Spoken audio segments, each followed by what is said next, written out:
ఆఫీసుల్లో ఏ పని కోసం వెళ్ళినా లంచం ఇచ్చుకోక తప్పడం లేదు. ఈ పరిస్థితి సామాన్యులకే పరిమితం కాదు. కొన్ని చోట్ల సర్కార్ ఆఫీసుల్లో రాజకీయ నాయకులను కూడా ముడుపుల కోసం బాధేస్తున్నారు. పని ఎక్కడైనా కింది స్థాయి ఉద్యోగులు చేస్తే ఉన్నతాధికారులకు కంప్లైంట్ చేయొచ్చు. కానీ ఆ పై స్థాయి అధికారులే వాళ్లకు అండగా ఉంటే ఎట్లా? ఈ తంతు ఎక్కడా ఏంటన్నది ఈ వార్తలో చూద్దాం.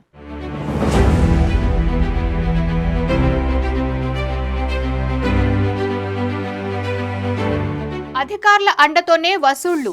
రెవెన్యూ ఉద్యోగుల తీరుపై ప్రజల్లో తీవ్ర వ్యతిరేకత. విజయక్రాంతి కథనంపై నంగునూరు మండలంలో జోరుగా చర్చ. అధికార పార్టీ నేతలను వదలని వైనం. నంగునూరు తహసీల్దార్ ఆఫీసులో వసూళ్లపై విజయక్రాంతిలో 2 రోజుల క్రితం వచ్చిన వార్తపై స్థానికంగా చర్చ జోరందుకుంది.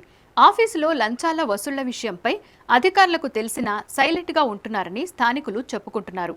ఉన్నతాధికారుల బలం చూసుకుని ఇక్కడ ఉద్యోగులు ఏకంగా అధికార పార్టీకి చెందిన స్థానిక నాయకులను కూడా లెక్క చేయడం లేదట. ఏదైనా పనితో ఆఫీసుకు వెళ్తే లంచం ఇస్తేనే పని చేస్తామని ఓపెన్గానే వాళ్లతో చెప్పేస్తున్నారని స్థానికులు చెప్తున్నారు. ఈ విషయంపై మీడియాలో వార్త రావడంతో ఇప్పటికైనా అధికారుల్లో చలనం వస్తుందేమో అని జనం ఆశాభావం వ్యక్తం చేస్తున్నారు. మరోవైపు విజయక్రాంతి ప్రతినిధి నంగునూరు ఎంఆర్ఓను ప్రశ్నించగా తమ దృష్టికి అటువంటివి ఏవైనా వస్తే చర్యలు తీసుకుంటామని చెప్పారు. ఇకనైనా అక్కడ లంచాల గోల తగ్గుతుందో లేదో చూడాలి. మరి మీ అభిప్రాయాలను కామెంట్ చేయండి. వీడియో నచ్చితే లైక్, షేర్ చేయండి. ఇలాంటి వార్తల కోసం విజయక్రాంతి ఛానల్ని సబ్స్క్రైబ్ చేసుకోండి.